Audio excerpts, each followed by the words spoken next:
big guns, big missiles, big planes, big boats. Are you So wearing headphones? yeah, I need to get out my headphones. Yeah, yeah. It sounds like you talking Uh, underwater. hold on, let me get out the headphones real quick.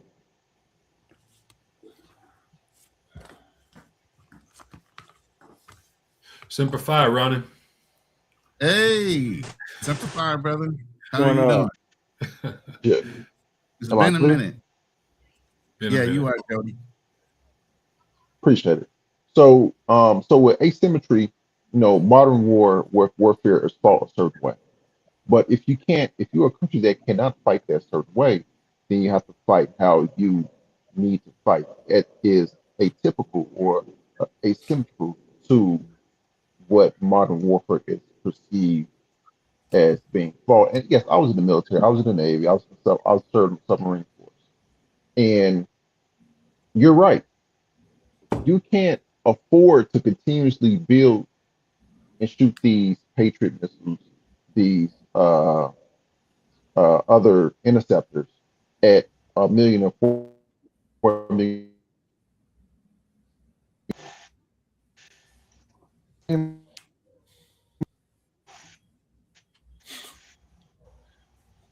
It's reading some of these numbers. Yeah, Yeah, hello. this phone's picking up. Go ahead. Yeah, my bad, man. This Bluetooth is killing me, man. Yeah, So it's a lot better. America's going to run out of these interceptors. Okay, cool. Thank you. America's going to run out with of these interceptors. They have been also given to these GCC countries, such as Qatar, such as the UAE, such as Bahrain and Kuwait.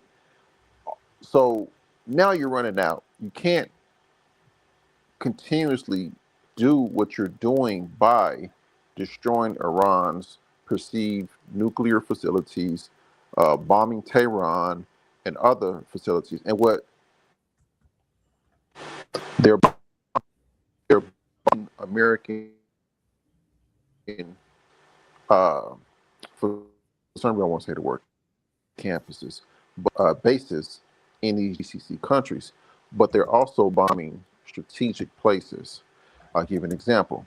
In the UAE imports 80% of their food and for their water to feed all those to feed and drink all those people. They have desalination plants. So Iran is bombing that, trying to destabilize that the UAE, Dubai, and all the other five emirates have been trying to build. So Iran is really destroying the perceived sheeness of the local area. And I'll just stop there. I don't want to continue and hog up all the time. You said they're destroying the perceived what?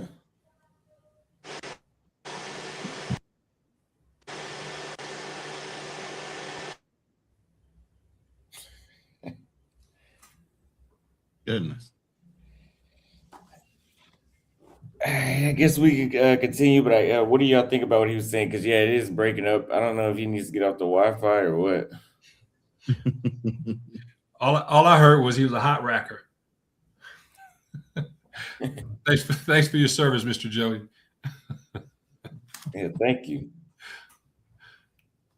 I wish he could have finished his point because I could have jumped on that. If something came to mind, but it skipped over me. But just to jump in on safe areas or places. I mean, Austin, you've been to Europe plenty of times, so I'm sure you know some safe places that people can possibly go there. But you guys named Singapore. I don't know if you did Malaysia, Thailand, Japan, Philippines, Australia, New Zealand, any of those places. Yeah, Those are I all mentioned New areas. Zealand. Yeah. New Zealand, Australia are very nice, modernized. Everything that you got in America, you got in New Zealand and Australia as well. The But people are Australia like, Australia is the cocaine capital of the world now. yeah, I mean, we have that in America, so you're not giving up much. you know, the trade-off ain't that bad. You know what I mean? But it's still a decent place that you don't have to worry about maybe the long reach of a war. You know what I mean?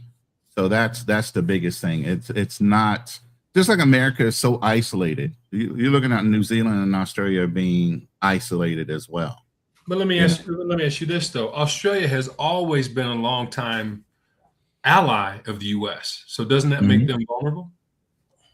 It does if somebody feels like they could be a possible threat. But that's the other thing. Iran itself with its missiles can only reach out so far and touch people.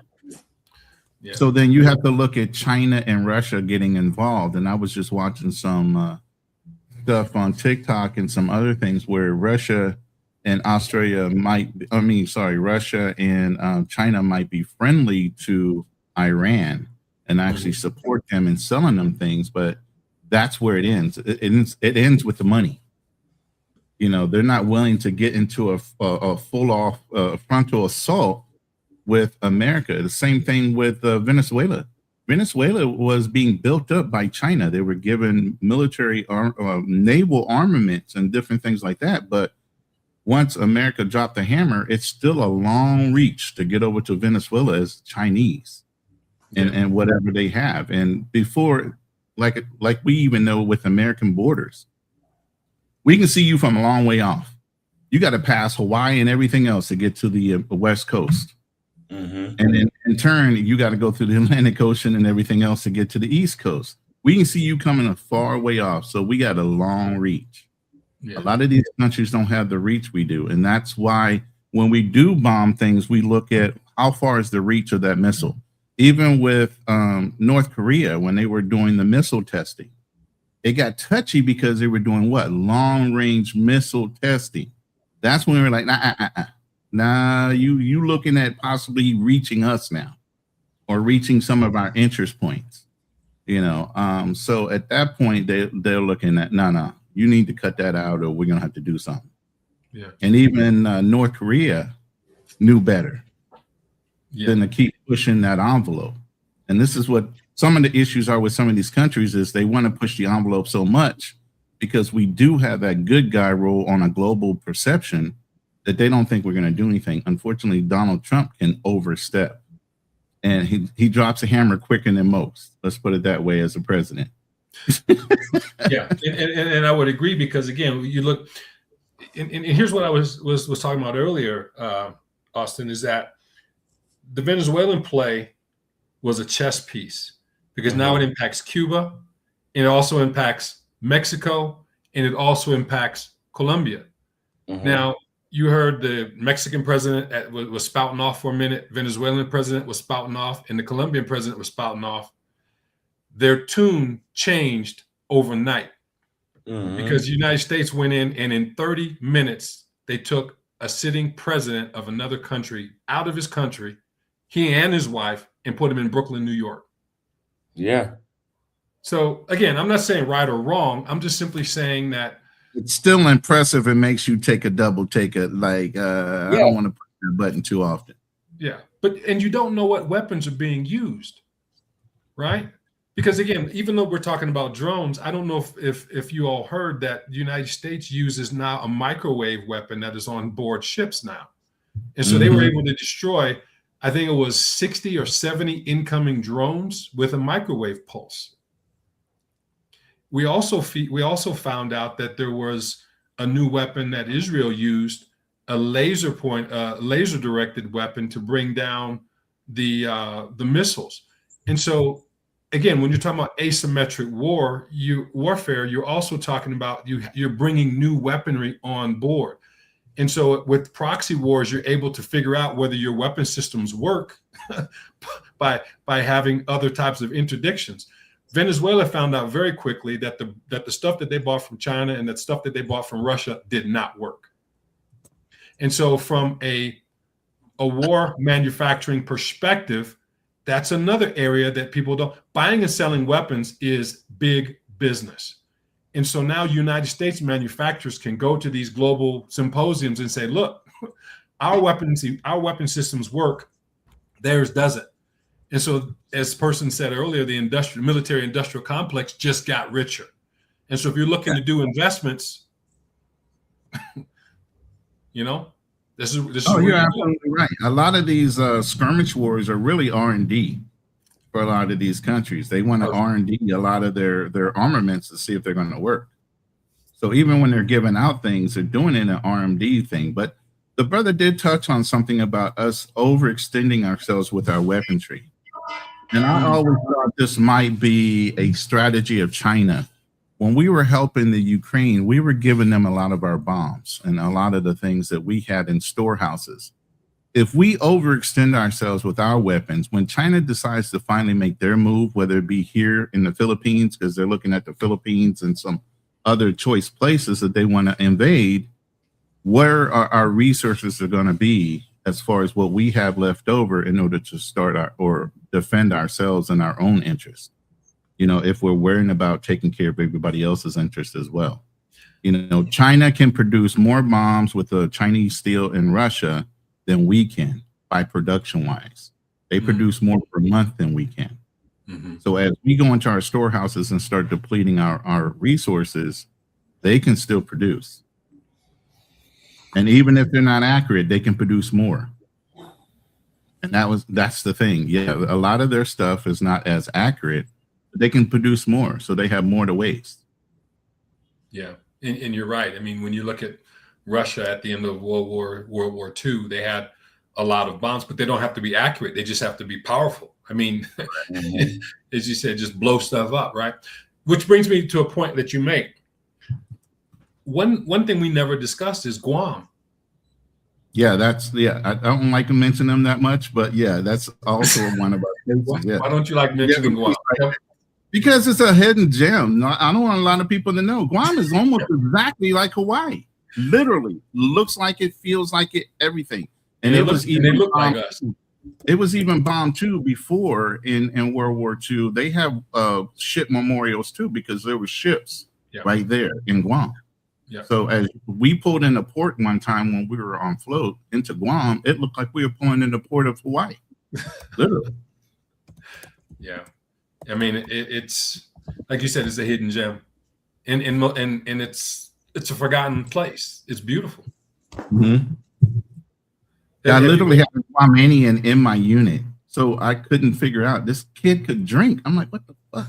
This kid could drink his ass off, and this is when I was real young. So we finally pulled into Guam, and I saw like it was a U.S. territory, all this, but the alcohol there was dirt cheap. I said, now I understand. Your ass have been drinking since you were a kid, and the alcohol is so cheap, y'all just got used to drinking it. Faster. It's insane. Austin, I want you to go to Guam, man, so you can do a report on it for us, bro. Yeah, I've been meaning to go to Guam. You definitely. Yeah, I think on the way back, whenever I'm going back to the States here in a couple of months, I probably could stop there on the way back. Yeah, I would love for you to do that, man. You know, I live vicariously through you, man. I'm just letting you know, man.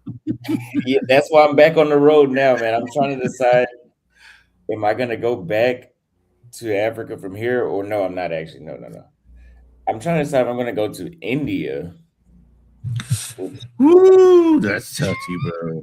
It's going to be hard because like how are you with extreme circumstances, really? I mean, like comfort level, all that stuff. How are you with, not having a lot of amenities? I mean, I could deal with it, but my main issue, I can deal with bugs to a certain degree. I could deal with blackouts. It's annoying as hell, but I could deal with it. I could deal with the water going out. Not really, but I could deal with it. I've had that issue, and it was like, okay, I can't even take a shower unless I go buy some water now. But I can't deal with sanitation. The sanitation in here in Asia in general, but here. What about aerial smells? Because I'm sure you're used to that in Africa, but I mean, India is a whole nother level too. Well, I know from being in Thailand and Vietnam and Cambodia and here, like the smell is different, just because it's more smog in the air. It like after you get off of a tuk-tuk or a motorcycle, you can smell it on your face now. And Africa is not really like that. It seems like the air is a little more, well, actually a lot more cleaner. But yeah, with them with their sanitation, like Mm. just sneezing everywhere and coughing everywhere. And I seen a lady 2 days ago peeing on the side of the road, and she was washing her hands with the pee as she was peeing. I've never seen that. It is I actually sanitary, but it's insane to see it. It's not called yeah, recycling. yeah, I don't know. I wish I would have never seen it. Multi-purposing. Yeah, but she did that, and like again, they'll do stuff like that and just go straight to the kitchen and make your food. No hand washing, nothing. Uh, There was so a there was a question in the chat. No more Z. no, no, no, no, no, no, no. I'm trying to get her to come with me now. Yeah, Yeah, I'm trying to get her to come with me now, but that's she the has a whole job. idea. That's the whole idea for you, Austin, is really living vicariously through your lady, because you've experienced a lot. For her to be able to go with you, she's going to be experiencing a lot of things brand new, never done it before in her life. You Yeah, know, yeah. I'm so happy for you, bro. I'm Thank so you. happy for you. Yeah. Yeah, I just gotta talk to her parents and all that to be able to get her to see, travel. that's why I already know you got a good lady. You're already going through the family, bro. Yeah, That's the key right there. If you know you're with a woman that has good family morals and values, and the family actually cares about her, you got to go through that family. yeah, for sure. Yeah, it was a pain in the ass getting her to Nairobi. You know, it was a lot just doing that. So to be able to take her with me several countries, yeah, I'm gonna have to do that. Well, that's an interesting choice of word. Pain in the ass. Why was it a pain? Because This I'm is just something. used to, Yeah, it's like, if you're dealing with an American chick, you know, you're like, hey, just meet me over here. And as long as you buy the ticket, they going.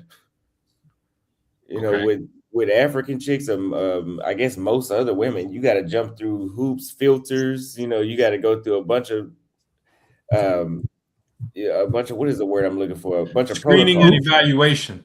yeah. Yeah, yeah, yeah, most definitely. I mean, that's a good thing because I mean, when you think about it, I mean, what a father wants to put a prospective suitor through screening and evaluation to make sure his daughter's going to be As safe. they should, as they should. Yeah, That's a sign of a good quality family. I'm just telling you. I did the same thing here when I met her family for the lady that I'm with here. You know, went through the whole process of meeting the family and getting to know them and them getting to know me. So, I mean, when you're with a good family, it doesn't matter whether she's from a big city or a small province area. That family has to be involved. correct. Yeah, so that's what's up next. But I think with her, I would do so much more of traveling around Asia because again, traveling throughout Africa it just doesn't make sense. You'll go broke. You'll go broke trying to travel throughout Africa. I did a video. I'm gonna drop it today. Actually, the one I was talking about yesterday on live. I'm gonna drop it today, where I was talking about if you got $12,000, that's 12 countries. If you got $12,000, you're gonna hit about 60.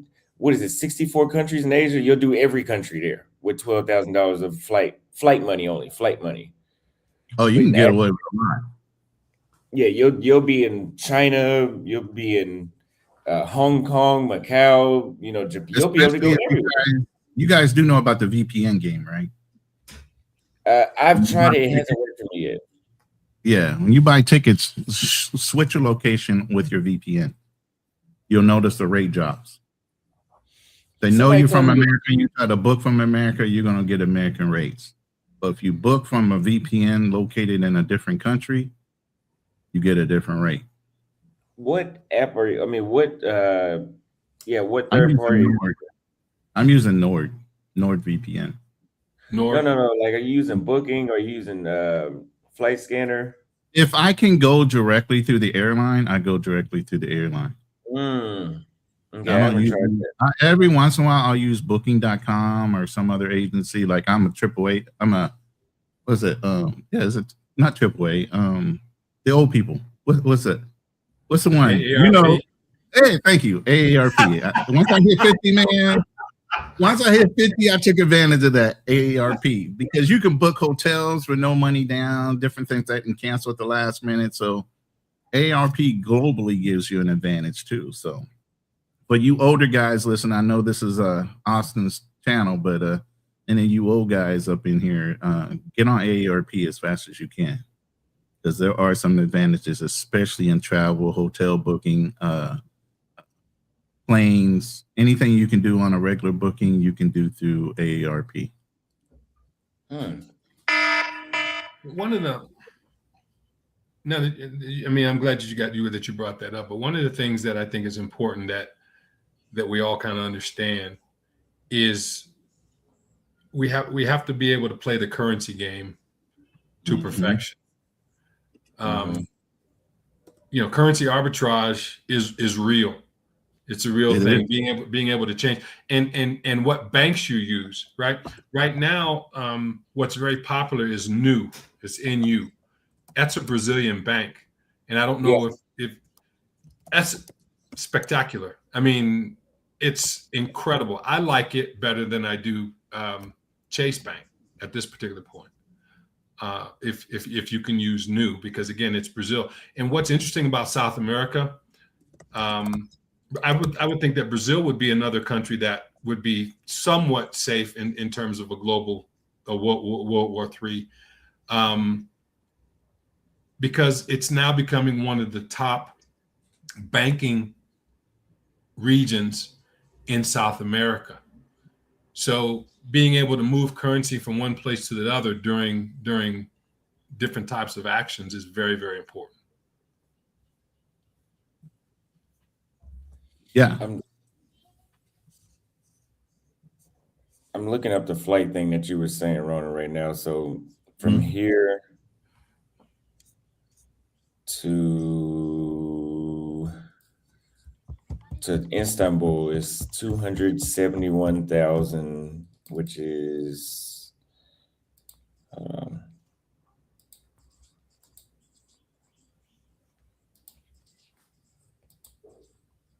$873. And let me try what country do you use for the VPN? Typically, because I'm in the Philippines and the peso has such a good exchange with a lot of countries, I do use locations like the Philippines or Thailand when I start booking. Okay, I did the Philippines. Let me see. So it's and he just dropped. I think Todd just dropped something in the back chat that you might want to click on too. Yeah, I sent that to him directly. I put that in there for you. Oh, okay. I'll copy that one down and take a look at that one too. But yeah, you'll take a look at where most of the flights are and what's not being flown in at this point. Yeah. But here in the Philippines, I can fly in and I mean, truly, the VA is in Manila. I live a 50-minute flight away from Manila. I can hop on a plane at least twice a day with planes coming into where I'm at. I'm 5 minutes away from the community that I have a lease with in the house. I'm 5 minutes away from the airport. There's 2 flights out a day, 2 flights in a day. One from Cebu, one from Philippines Airlines. Barely $70 will get me a round trip ticket there and back. You know, so do they still have do they still have basing there in the Philippines? I remember Manila used to have. Well, Cebu is. I mean, not Cebu. Sorry. Jesus Christ. I'm on the post. Subic Bay is reopening. They're digging it out. They're actually putting huts up. They're building or revitalizing some other bases. They haven't mentioned whether they're going to open Clark, but because of everything that's going on with China, obviously there are Marine and Navy bases opening back up. I don't know about the Air Force, or they're just going to use the naval aircraft carriers for that part of it. But you know, China is building their own little islands all the way out into the national shipping lanes over here, and there's always an incident of Chinese like Coast Guard running into Filipino ships on a regular basis. So we have sold them. The U.S. has sold the Philippines a lot of our ships and have built ships for them to combat that. And that's, again, that's another reason why you have to play in Iran. It's another reason, because again, because China is trying to colonize the North China Sea. They're trying to, like you said, they're building their own islands, but they need fuel in order to do that. And so they were buying at least 55% of their oil that was coming from Iran. And so now if you cut the production from Iran, and then you also have better relationships with the other Middle Eastern countries.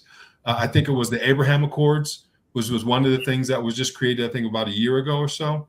All of those different things are, again, playing chess as opposed to playing checkers. And I'm not saying I agree with it or disagree with it. I'm just saying that what we have to do is kind of look at things from 1,000-foot level and make a decision with integrity as to how we will respond to that. Is very important. What's also important, I think, is not to get caught up in the politics, not to get caught up in not liking this person or not liking that person or whatever. I mean, we have to make decisions and looking at the entire spectrum and how it impacts our lives. Yeah. You said nobody's checking for South Carolina. Yeah, I've seen that. I mean, America's America, and I say this all the time on my lives, and me and Fearless host a couple of shows together. And the biggest thing I say is, even though I'm here right now, I'm not staying here. I still plan on going back to Texas and leveraging my advantages as a veteran and buying land there. So I will have multiple locations globally that I will be able to go to, but I'm not turning my back 100% on the United States. There's too many advantages as a veteran. I don't pay property tax in the state of Texas. So once I own the land, it's not like they can come and reclaim it, because, the biggest thing is, even though you own land, you don't really own land because you're renting it. You got to consistently pay taxes. You have a loyal title in Texas? Huh? You have a loyal title in Texas? Well, I don't know what the title is called. No, see, that's the other thing. When you buy land in Texas, there's two titles. There's the land, and then there's the mineral rights. Right. A lot of people in Texas will sell you land, but they won't give you those mineral rights. They will come back and dig underneath your shit, even though you're there. But they'll do it in a diagonal way. They won't come on your land. They'll come just adjacent to your land and dig up underneath where your land is. Horizontal, yeah. But I just want to be clear. You're not simply saying United States. You're saying Texas, the state of Texas. Texas and some other states that are basically beneficial for disabled or 100% service-connected veterans, right along with veterans that have retired. They extend certain benefits. You don't pay property tax. You don't pay state taxes. They help you out with certain things. So I'm leveraging that as an American to my benefit. Now, obviously, that's an asset and a resource that I can pull from. Even if I raised in Texas, you born and raised in Texas? No, I'm a Baltimore, Maryland dude, man. I'm from the DMV. Okay. But originally, I was born in Baltimore, Maryland. I've lived in about 15 states before I decided to leave. But you're a resident of Texas. Right now, yes, I'm a resident of Texas. So you're a Texan? No, I'm transplanted. You see that KC behind me? That's the state I lived in the longest. KC in California. So. Well, Kansas City. I will never claim a Texas. Kansas City is not a state. Kansas City is not a state. Well, Kansas, let's put it that way. I'm a Kansas resident. Kansas City is the city that I rep. But yeah, Kansas is it. That's the place I've been the longest, beside for California, after I was in adulthood. So yeah, that's where my base of morals and everything else came from. And I'm kind of happy because Baltimore went to hell in a handbasket after we moved out of there. And I lived to upstate New York, Fredonia or Philadelphia. I've lived in so many different states. I've had a good mix as I was growing up before I even got in the Marine Corps of different mentalities, And even when I moved to the Midwest, I talked so fast, it taught me to slow down even in the way I communicated, because people in Kansas looking at me like, what the hell did he just say? It's like I was talking so fast, it was like I was speaking another language to them. But even if we're talking about, again, World War III, and there are particular states which are going to be safer than others as well, right?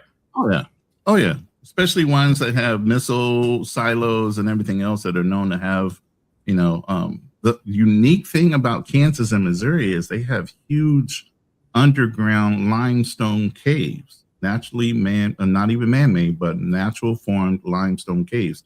Matter of fact, a lot of the Hollywood movies and everything are stored in these limestone caves. It's literally an underground city between Kansas and Missouri that is actually set up for taking in people if there was going to be some kind of a nuclear attack.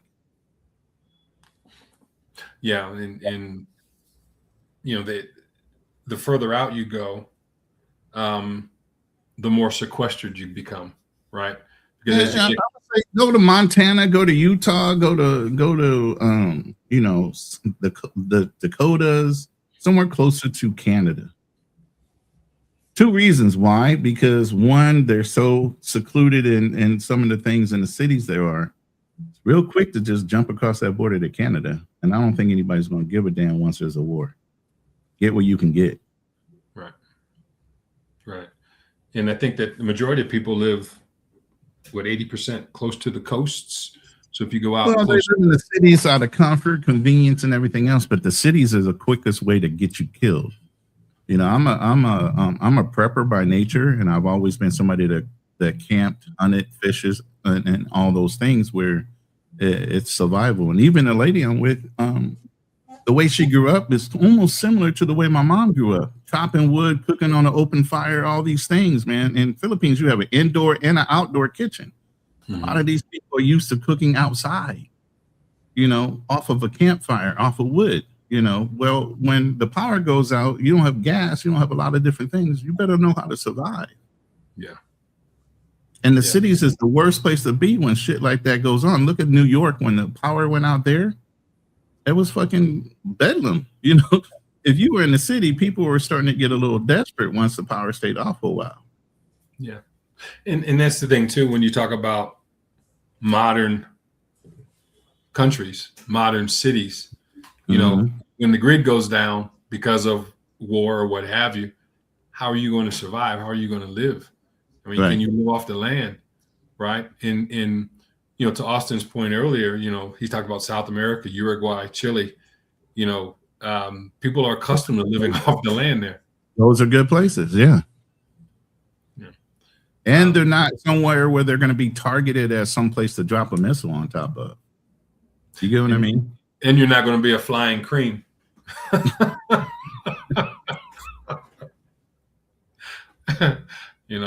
Someone says actually, Ronan, the cities are the best place. Military would go there to protect the money. Out in the countryside, which is, I lost it. Yeah, but you're only going to be able to stabilize an area for so long with law enforcement and everything else, because then it becomes self-preservation and survival. A lot of the unity when it goes out the window once people aren't getting a paycheck. If it gets to a point where there's EMPs, there's no money, and you're really on a barter and trade system, where's the loyalty as far as being a cop? Now it becomes who's the strongest, survival of the fittest, who has the resources. People might save, maybe have bullets and everything else, but they never trained to use a gun. So then those are the ones they hit up in the city. They take all their armaments. They're dead. You got all their resources, and now you're just trying to conquer certain areas that you can hold on to. So it's the city is the worst place. You're getting it from too many angles. The type of land I want is where even my house is going to be set back on my property. You're going to have to drive over a hill to get to me. You get me? So I can see you coming a long way off. So if I have to pull out a gun or aim down on you, I got plenty of time to get to my resources to protect myself and my family. And that's probably another thing that we didn't mention. What are gun rights in whatever country that you're living in? Right. See, in the Philippines, I can't own a gun as a United States citizen. Only Filipinos can. Yeah, and here in Colombia, it's interesting. The only people that can have a weapon are the police, but they operate on human rights. So a Right. police officer cannot pull his weapon and shoot someone, and even a a criminal. Even if they did that, they're going to be taken to court and possibly tried based on human rights, because they said it has to be equal. Armament has to be equal. If someone pulls a knife on you, you can't pull a gun. Mhm. Um, Well, see, I've been taught in certain ways of having a weapon even when you don't have a weapon. Go get a big bolt or a nut, put a string through it, tie a knot on it, and a deck cord is a string that I'm talking about. mhm. That becomes a weapon. You can swing that around and really take some people out with just random tools that you can buy in a hardware store. Yeah, You can always arm yourself after you land yeah, in certain ways. yeah. But I like pistols. Oh, I mean, given a choice. I mean, come on now. I like reaching out. doesn't? I like to reach out and touch someone. I don't like. One I of the don't things like. I wanted to learn before I leave. One of the things I want to learn here is Filipino martial arts. They're good with stick and knife fighting, up close and personal, and The to a screamer. point, like Screamer. And up to a point where they've actually beat down Cross Magog. Really? Yeah, they're actually already known as being better than Cross Magog because their techniques change. Just like Cross Magog is a system that was built by the Israeli martial arts or Israeli fighting forces. Special forces. Yeah. Filipino martial arts has been passed down over generations of trial and error as well. Now, Marine Corps obviously has their own martial arts that is also being translated the same way, but Filipino martial arts has been around for a long time. It goes to the culture, right? And, Yeah. and that's the thing too. When you're looking for a place that you can live during, war or when bad things are happening, you have to take a look at the culture. How do you blend into the culture? Because again, like we said earlier, if you stick out like a flying cream, you're not safe. Right. You're just not safe.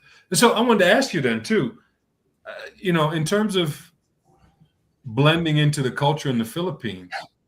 I'm 6'2", 285 pounds. So I'm a big ass Filipino. Let's put it that way. But I'm telling you, when I was here, when I was younger, I used to have a lot of older Filipinos. They would speak Tagalog to me because it looked like I belonged here anyway. Okay. Matter of fact, her family is darker than me. They're part of Igorot and other things as far as their culture. The Visayan, their skin tone is different. And Filipinos, because they were colonized by Spanish, also dye their skin out of shame or not being proud of their melanin. Plus you have the Eta people, who are one of the strongest indigenous people by genetics, even stronger than the Aboriginals of Australia when it comes to their lineage, their genetic traits. But yeah, I blend in here. It's not a problem with me blending in. I'm a bigger dude, but at the same time, my skin tone and everything else, I'm not that noticeable. My truck has smoked windows on it, so you can't tell if I'm driving or my father-in-law would be driving the truck. You get what I mean? So at that point, it's you pick and choose your battles. But I have a 4-wheel drive vehicle here that I just brought, and it's smoked out, so you would never know. And even the identifiers on there, I put the Filipino flag on it, so it looks like a government car because a lot of Filipinos can't own certain type of cars. It just costs you. So even with that, I put like a Filipino flag on both sides of the front fender, to kind of make it look like it's a politician's car. So people look at it and they kind of step away from it more so than wanting to approach it because they don't know who owns it. So they don't have, usually the politicians don't have police escorts?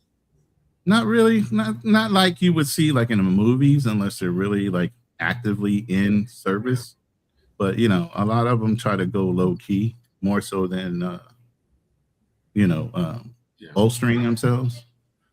Like here, I mean, a politician. Here's the thing, and it's funny because they have so many trikes, so many motorcycles here, kind of like a lot of the Asian countries are. A lot of people don't own cars or even trucks or trucks that are of a certain type. So my lady and her father, they'll ride around on the trikes and stuff. She has her own trike and different things like that. So when they ride in the trike, they notice the difference. The guards and everybody will look down to them, kind of snub their nose at them. They drive my truck. all of a sudden it's yes sir, no sir. This is a classism thing too. So if they see you riding in a certain vehicle, then it's something. Then if you're riding a truck, you're just a normal person that might be poor. But if you're riding that truck, it's yes sir, no sir, because they know most of them can't even afford that truck. You know? So you are looked at different depending on how you come in. Yeah. I won't even drive in certain parts of this city in the province. I let her father drive the truck. I just ride. Smart. That's smart. So Austin, how do you blend in with the different countries that you go into? What is your strategy? I mean, number one is always learning the language. I don't know if one of y'all said that already, but if you go to anywhere in Brazil, you have to learn the language. I mean, if you're in Colombia, to actually assimilate, you're gonna have to learn the language. Luckily, in places like Kenya, they want us to learn Swahili. You don't need to learn Swahili. All the signs are in English. Like, you're not gonna miss out on anything by not knowing Swahili. But it would be better. That's the first step. Second step, and I've said this before, which was having male friends, not just female friends. Having male friends makes you blend in better because all the American tourists go there and just have female friends only. All of them. So having male friends instantly sets you apart and puts you in different scenarios that you wouldn't be in otherwise. Meet different people that you wouldn't meet. You know, new opportunities, everything else. I mean, women can only present so many opportunities. So, and I mean, I haven't done anything like you've done, like open up the, what did you say you say football? Yeah, I have soccer. I have a youth soccer. soccer team. Yeah. Okay. Yeah. You have a soccer team. I don't have anything like that I've done. But I've been to Kibera. I forgot what that area was, somewhere far out west outside of Nairobi, where the guy Troy that I hang out with, he's very involved in those type of community services and stuff like that. And I've done videos with them. That kind of, I mean, it's kind of more so community service, I guess we could say. Let's say doing community service, having male friends and learning the local language. And actually exploring the city and not just hanging out. For example, if some people go to Medellin, they'll just stay in El Poblado or whatever the other one is, rather than exploring the entire city. Yeah, it's good to be ingrained in the community. Here's the thing, and I don't like talking bad about countries, because especially when I'm here. If you stick out too much, then you become a target. So even if you're in the community and doing things, like my lady does community service, she works with the orphanage that was here. She was always going up in the mountains and dealing with the ECTA people. So we'll be going up there doing something with them over the spring and summer. You know, but at the same time, you want to give, but not too apparently. If you can go through your lady to do it, then do that. But also, like you said, it is good to have a good circle of friends. You know, and build a circle of trust. And obviously, sometimes that's through introductions, through her family or people that you know that you trust. But you do still have to be leery. You are still top 5 to 1 percentile of earnings in a country, in some of these countries, as an American. That's male or female. You know, so when you come into these countries, they know you're an American. You are still at the 5 to 1 percentile of earners per month in these countries. So you can still be set up as a target on a long game. So you do need to know whoever is in your circle of trust is somebody that is trustworthy. Well said. Yeah. Yeah, for sure. I mean, I get people all the time asking me for money. All the time. Yeah, my lady, her friends all of a sudden started coming out the woodwork, and she was like, "Oh, I ran into a high school friend of mine." I was like, over a couple of weeks. Then the next thing you know, she's asked her for money. I'm like, "Did you give it to her?" She goes, "No. Why would I do that?" I said, "Exactly." They realize you have an American boyfriend, and they see maybe the car or truck that you're riding in, and all of a sudden they start formulating, okay, she has money or expects money, so let me start hitting her up to see if I can bum a couple dollars. Right. You know, with never the intention of paying back. Oh, no, of course not. Of course not. I mean, the interesting thing here, the reason why I like Colombia a lot is because unless I open my mouth, they think I'm from Brazil or they think I'm from the coast. They think I'm Colombian.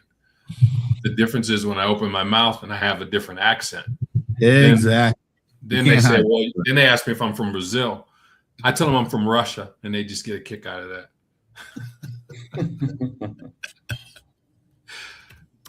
You know, so it's the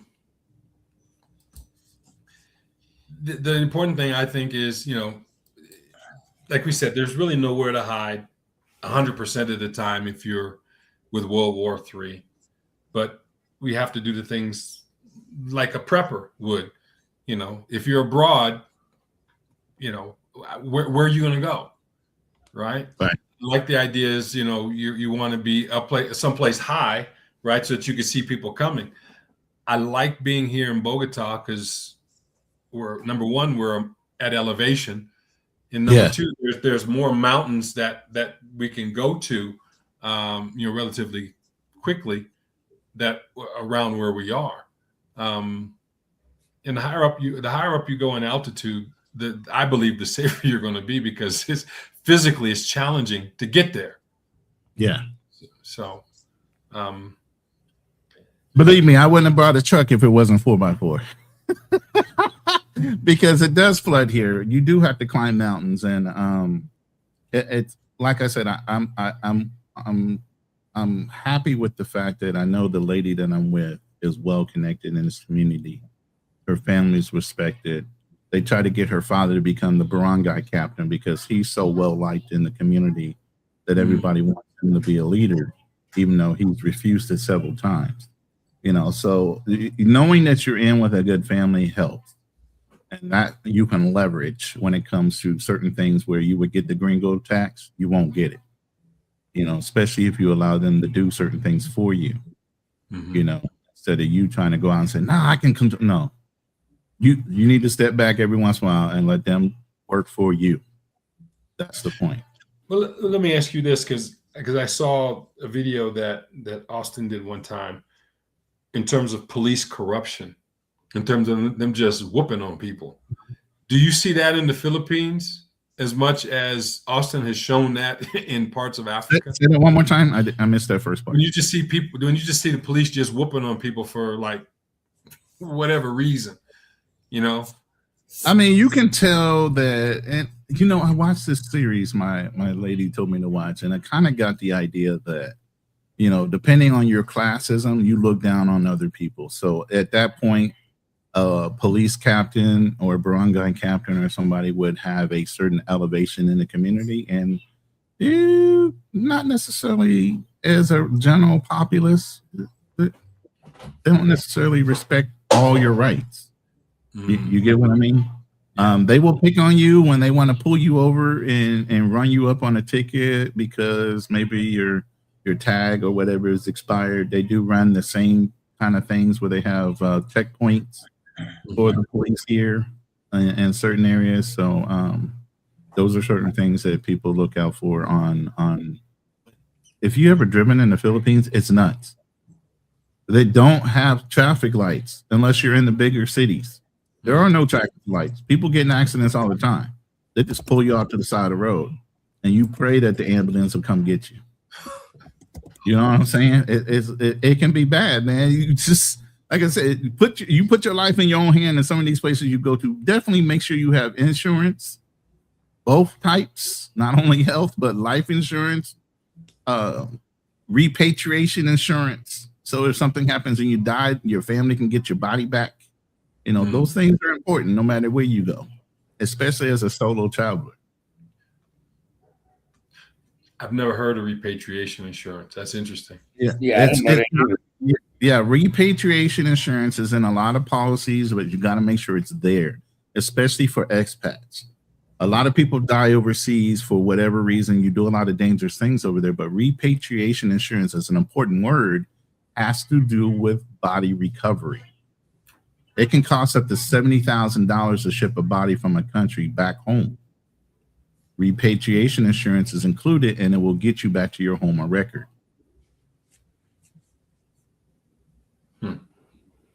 Yeah, Kingdom Dream says salute to my younger bro, Austin. Big up my guys Todd and Ronan. Thank you What's for the going on, $5 King? super chat. So- We're gonna wrap up probably in like 10 minutes.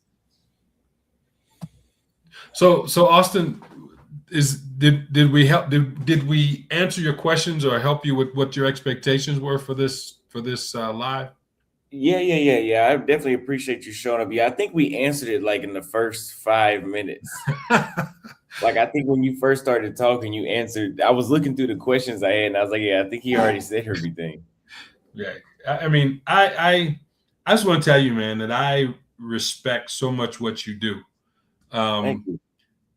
You know, the chutzpah that it takes for a young man to leave his country and to go abroad, and you doing it at such a young age. I'm envious, man. I am very envious because I didn't have the courage to do it until I was my early 50s, right? But you to do it when you're in your early 20s, it's remarkable. And I've also watched your maturity over time, right? And I appreciate that, man. I just want to say that you never know who's watching you, so you always have to be careful because you never know who's watching you. And I just want to let you know, man, I appreciate you. I appreciate your growth. I appreciate your development, your maturity. You are an inspiration for young YouTubers like myself. And I just want to say, keep doing what you're doing, man. Keep growing, keep maturing. I'm happy that you've found someone that you enjoy spending time with, and I wish you great success with that. But also, I want to let you know and remind you that you are the prize. Oh, thank you. Don't ever forget that. Right? Because and this is going to be very controversial. A lot of people of the finer sex believe that they're the prize because they carry the seed, that they carry the child. But just remember, no tree has ever been planted without seed. Yeah. So you're the prize, my friend. Yeah, most definitely. And a lot of these countries, they know you're the prize. That's the whole thing. I don't get how people can get ganked by these girls because they're so mesmerized that it's a beautiful woman, but that beautiful woman also knows you're an American. You are the prize that they don't have access to on a regular basis. And there's how many of them competing for your attention, not the other way around. You're not competing for hers. They're competing for yours because you're not a widely available commodity when you're there. And you don't have a shelf life. You could be 100 years old and still be able to do a little.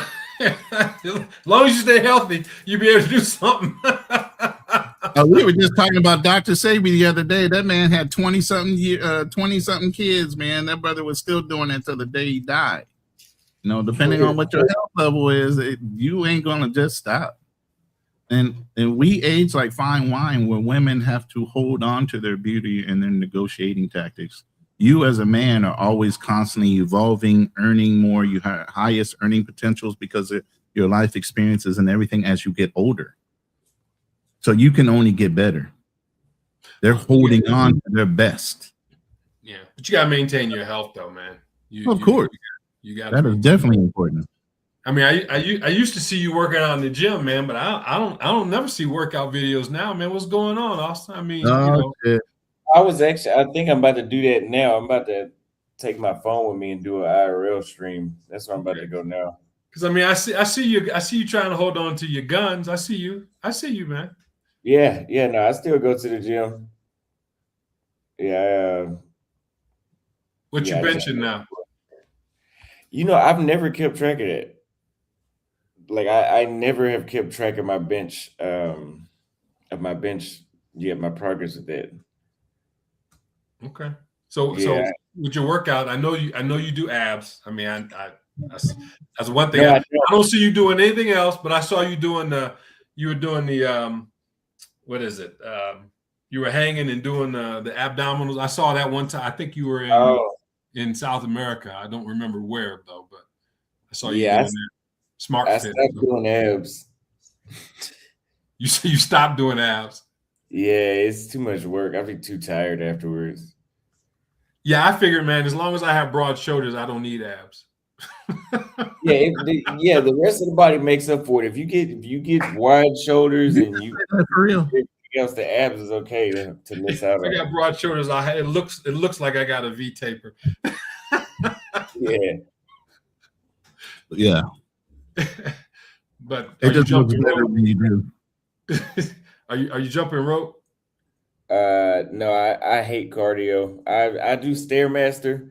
I jumped rope for like maybe a week one time, and I just can't. I'm not good at cardio. Well, I don't want to be good either. Like I don't try it.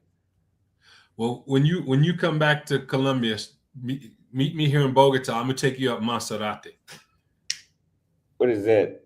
Maserati it goes up to about 10,500 feet, and it's 1,500 steps. It winds up the mountain, and so I do that 3 to 4 times a week.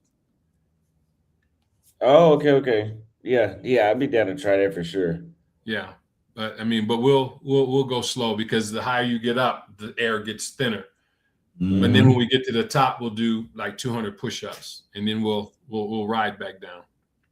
He Yeah, that's said a lot. 200 and ride back down. He said we ain't walking back down after that one. Well, I walk, but I mean, if I'm gonna be, it's gonna be his first time, so I mean, we'll ride back down. I mean, I usually go up and then I walk back down.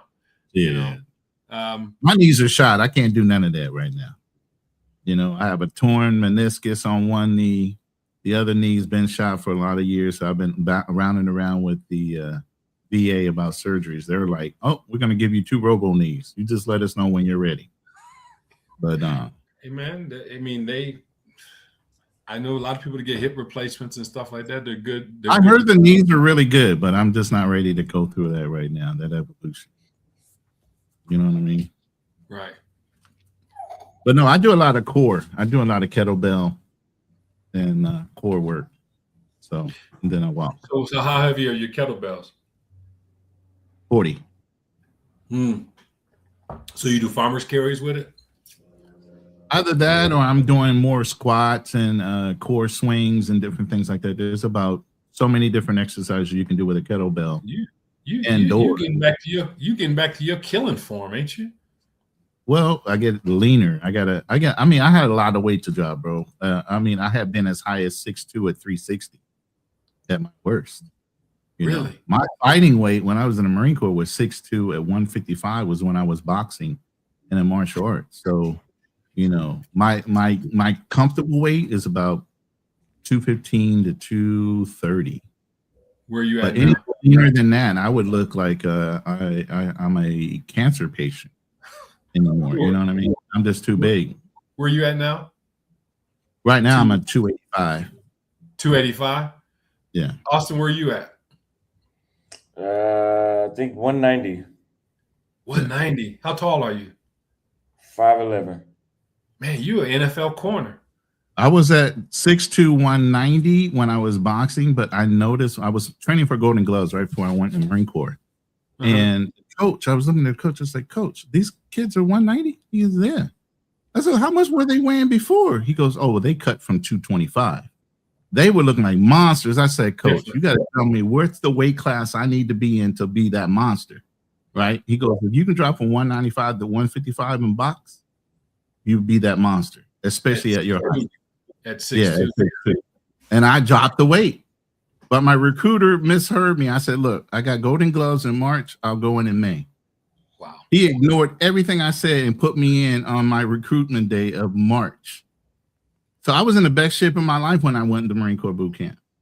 Wow. My DIs were looking like, what the fuck were you doing before you got here? Boxing, martial arts training. I'm a fighter. Always been a fighter. Wow. When I got here to Colombia, I was 5'10", 265. And now I'm 5'10", about 213. But at 63, I'm trying to get down to 180. I would like to get down to 180. because as I get older, I don't need to carry all that weight, you know. So jumping rope helped me. Jumping rope saved my life. If you guys, Buddy Lee, if you guys look him up, Buddy Lee, jump ropes. Buddy Lee came here to visit me twice here in Columbia. I'm telling you, man, that guy, he was an Olympic athlete. He has his own jump rope. He travels the world. Buddy Lee saved my life, bro, by using his jump rope. I got like 3 or 4 of them. Incredible. And he's he needs that AARP card too, man. But he's traveling the world, and you know, he carried the torch, and I think it was the Atlantic Olympics were 96. That was the Atlanta. So he carried the torch then, but that jump rope is no joke. But you know, Austin said he don't like cardio, so I can do it. I hate it though. So how do you eat though? I mean, I eat a lot of. I used to do the carnivore diet. I don't do that anymore because that's what I'm doing. I'm cutting, but I overeat protein. Like, you know, when I was in Kenya, I would eat like 3 or 4 boiled eggs a day, or fried, 2 steaks, and a lot of potatoes and a lot of spinach. So is food relatively inexpensive there? Yeah. $500 a month, and you are overeating for sure. Wow, way overeating. Yeah, but not here. Say again. I would rather cook here. Sorry, go ahead. No, I was saying I'd rather cook here because, as I told you, they're nasty here. They're very unsanitary. So I'd rather cook it here in Sri Lanka. There's a kitchen above my room. They have a kitchen on the top floor, and I can just hear the guy coughing. I just look in the kitchen. He's just coughing all over the food and sneezing. And I'm like, dude, like, why? Why are you doing that? And you want to go to India? When? Yeah, that's what I'm saying. That I'll be eating at the Hilton Hotel if I go to India. I need to have the best possible result that they're sanitary.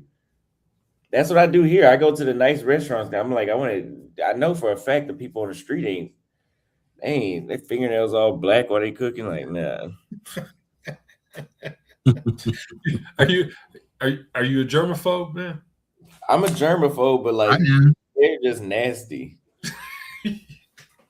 Like, well, it's not even because some people. When you realize how many times people touch their face and then try to touch your food and everything else, man, you're very conscious about that shit after a while. And especially if you see, like, this is just so people understand. I do know about fitness. I've never been a guy that allowed myself to get to a certain weight, but I did suffer from PTSD, and I allowed my body to get into a point where I've had to recover from it.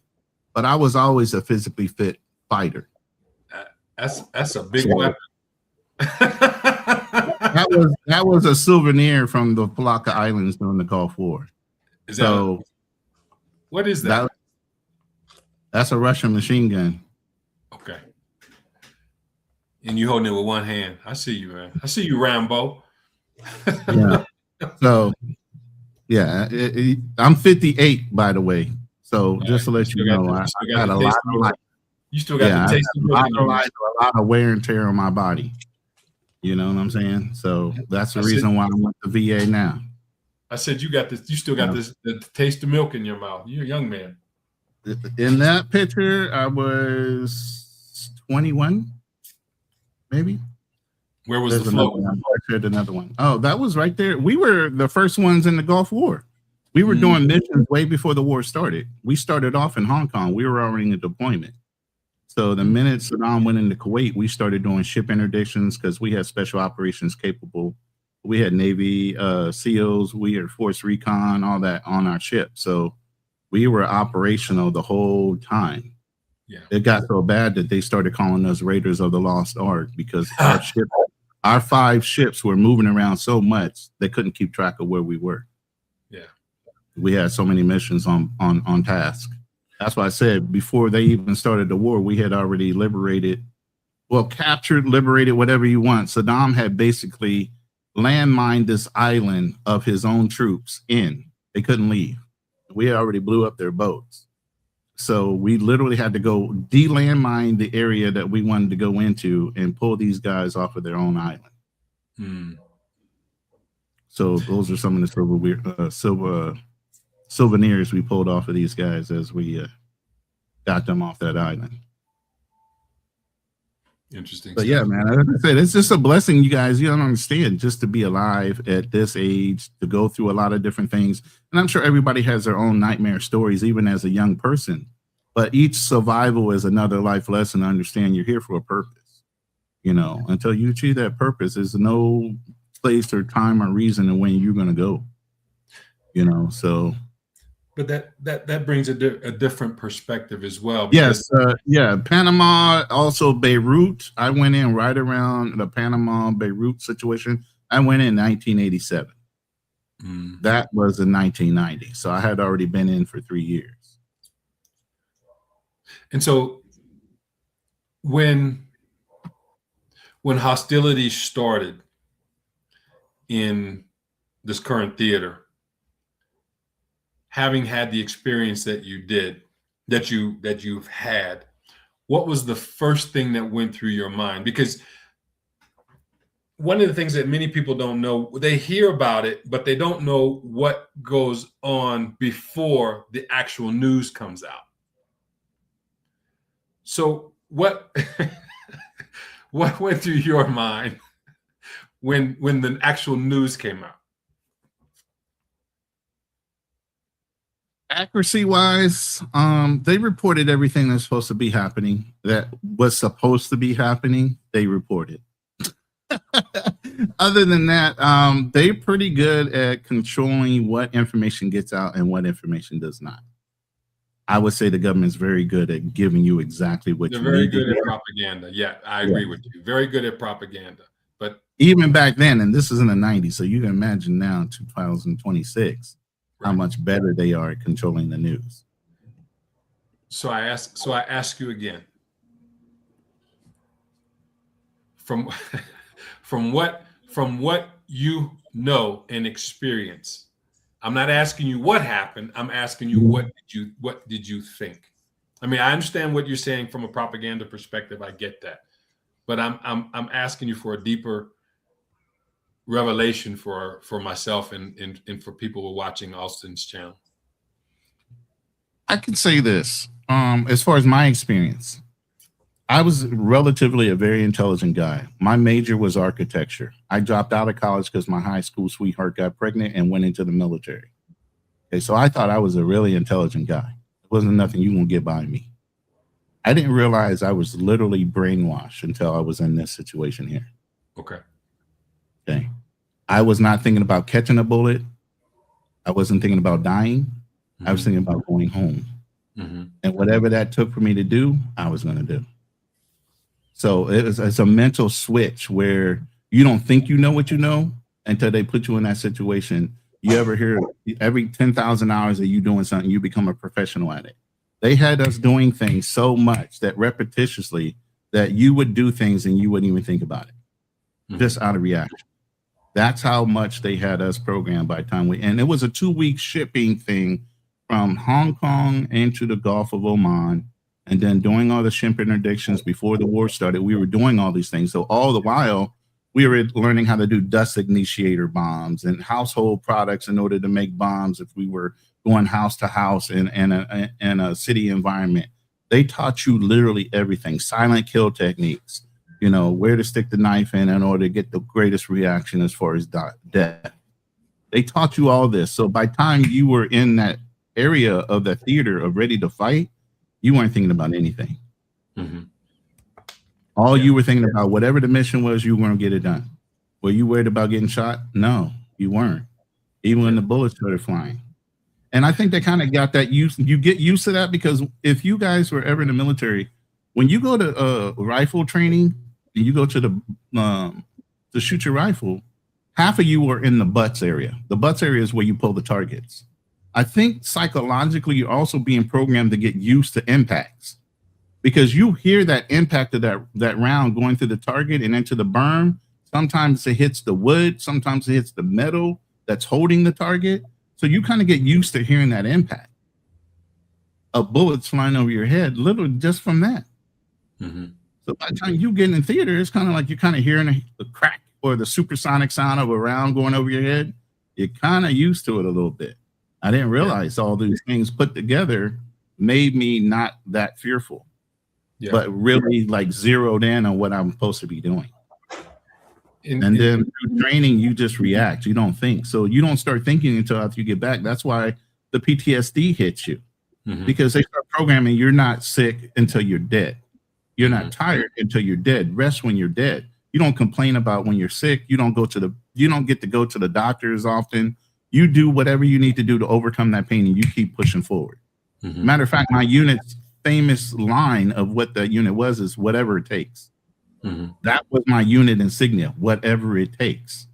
So they trained you that way. It didn't matter what you had to do to achieve that mission. Whatever it took, do it. And so, Ronan, I asked this particular question because, again, to kind of be in line with what, Austin wanted us to talk about. That type of mentality is something that I believe that most people need to somehow integrate, that you do whatever it takes in order to survive, knowing that no place is 100% safe. Exactly. It's only as safe as you make it. Yeah. And so when I tell you my response, because not being in the US and when I first heard it, I said, there's so much that's not being mentioned, right? Because in order to have this precision strike, it takes a certain type of mentality of individuals to execute it, right? When you're sending an airplane with ordnance that's 6,000 miles away and it's a 36-hour trip, that's a certain type of mindset, right? So, and I'm thankful that Austin had this show, because a lot of people will have an opportunity to kind of rethink their positioning, because a lot of people, whatever side of the political aisle they're on, they're going to have different kinds of emotions. And if you have different kinds of emotions at this particular point, you're going to make poor decisions that are going to get you in a lot of trouble. So it's very important that you take the emotion out of it, and that you have to do whatever's necessary in order for you to survive, whether it's to be liquid, have money available under your pillowcase or wherever, right? You got to have cash, right? If you don't have cash, you got to have gold and silver, right? Much like what you do as a prepper. And I'm sure that these are some of the things that you do. Certain countries don't allow you to have gold, right? Certain countries, the value of their currency is, it is what it is. So, Philippines is a heavily gold. By the way, the fact that you brought that up, Philippines is heavily golded. They have a lot of gold here, and they still mine for gold in the waters and everything else. So gold is a big thing here in the Philippines. A lot of them buy it because they know it can be used as an exchange value later. So when you come to the Philippines, it's real gold that you're buying. It ain't no fake mixed up whatever. It's 100% gold. And I think personally, and this is just a Toddism, I think things are going to get worse before they get better. I don't know if they're going to get better. I think that it's just a new way of living now. I think that, because no place is safe. I left May right after Donald Trump got into office, and it was planned purposely for a reason. His second time in office, he don't have to worry about burning anybody's bridges. He can burn them all down because he ain't going to get reelected again. So he can do whatever the hell, however the hell he wants, as long as the economy, as far as the global dollar when it comes to the U.S. standing against everybody else, I don't care. I just didn't want to be in the United States for the time that he was in office. So I planned it specifically to be out of the country, literally a couple months after he came into office. Well, I'm about to wrap up here today. I gotta run some errands, so I appreciate y'all coming through a lot. Thank you very much, because yeah, I couldn't have did it by myself for sure. Well, like No I problem. told you a while ago, man. Anytime that you need me, I'm here for you, man. Because I support what you're doing, and I'm living vicariously through you, man. I'm like, hey, we in Africa now. Thank you. You better than me, man. I don't think I ever make that trip. I'm just saying. To Africa, Yeah. it's worth it. It's very well worth it. I'm still thinking about going back now, but I need to take a break still. So, but yeah, I have a friend that lives in South Africa. You've been to South Africa, right? yeah, like 4 or 5 times. Okay, because he's been asking me to come there, and I know that's a long trip. You taking wifey with you if you go? Yeah, absolutely. Come on, she's Colombian, man. She's not gonna let me go on a